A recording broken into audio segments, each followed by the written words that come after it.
Guys, happy Wednesday to everybody.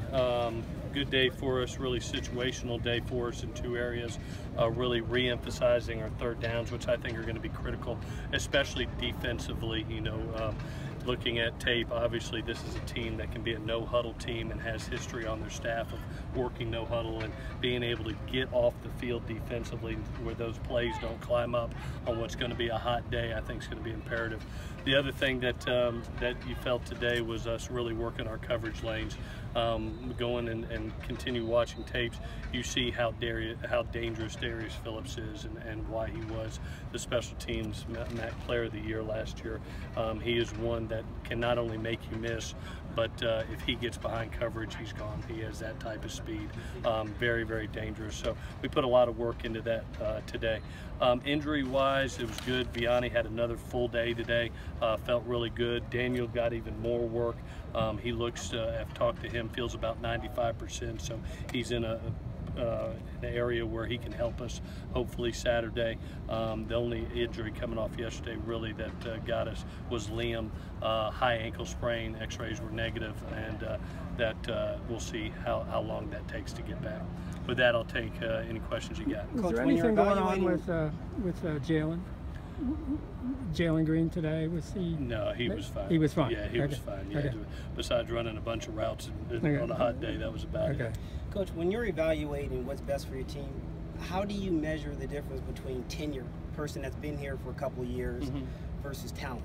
Yeah, really early, you know, as you've seen with my experience, I lean a little bit more towards the experience of knowing who has been in games and who operates and functions. You know, when you have a Deontay Burnett and a Stephen Mitchell and a Jalen Green, you've seen them play a lot of football, and here comes some 4 out of 5 receivers that have been redshirted, 2 true freshmen that you haven't seen. So you edge them in and you see how they react.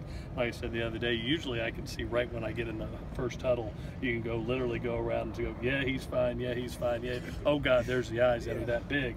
And you just get a feel. Anytime you walk in that Coliseum for the first time, it's a new experience, and we know that, we understand that. We're still going to put them out there because they need that experience, but it's something that we'll lean a little bit more on the vets that have been here and groom those young guys, and as they feel comfortable and they make plays, then more opportunities come to them. Clancy said that it's too early to know whether somebody like Greg Johnson will play or not, but he said he's not afraid to play him.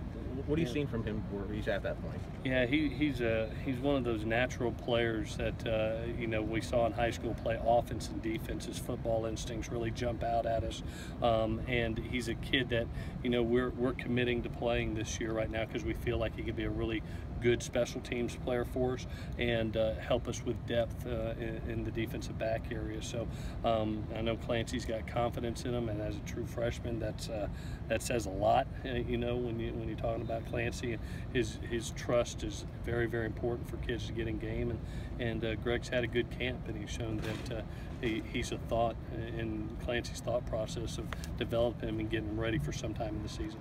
Have you decided on a kicker yet?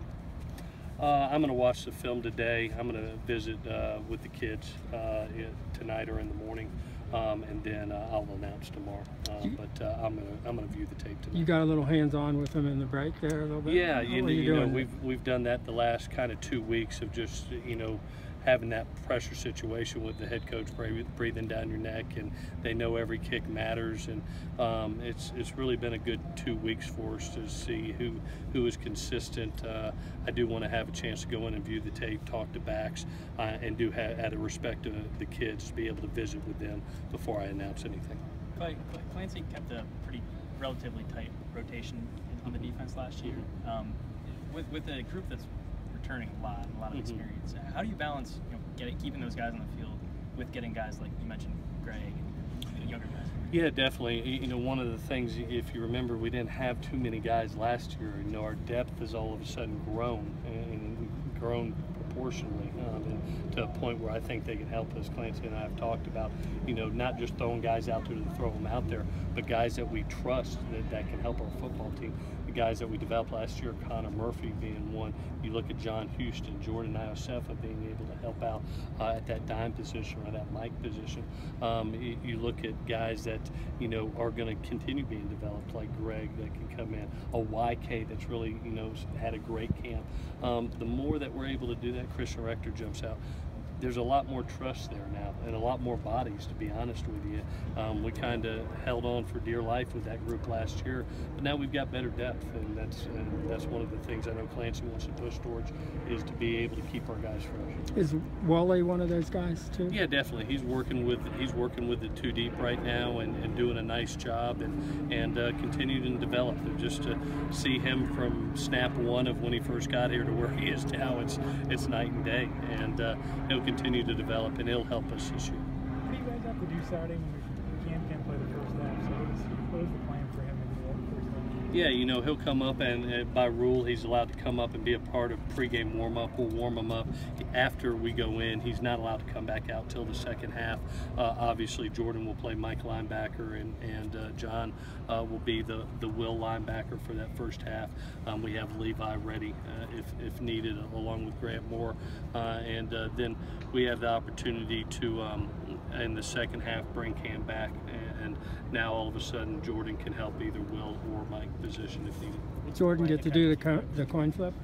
Can he go out for that? Cam? Captain? I mean, Cam, I'm sorry. No, Cam. he's not by rules. So once you come in from warm up, they have to stay in until the second half. What's the plan to keep him loose? Just the Billy. We actually have a pregame, another warm up right after half. If you've seen us last year, we come out about 5 minutes early, and Ivan collects the whole team right off the bat to be able. Plus, when we go in for halftime, he's going to get stretched inside. We've got a 20-minute segment to be able to get him loose inside, stretch him, bring him out for another warm up, and get him ready to go. Do you have a TV there in the locker room? Say one more. Is there a TV there?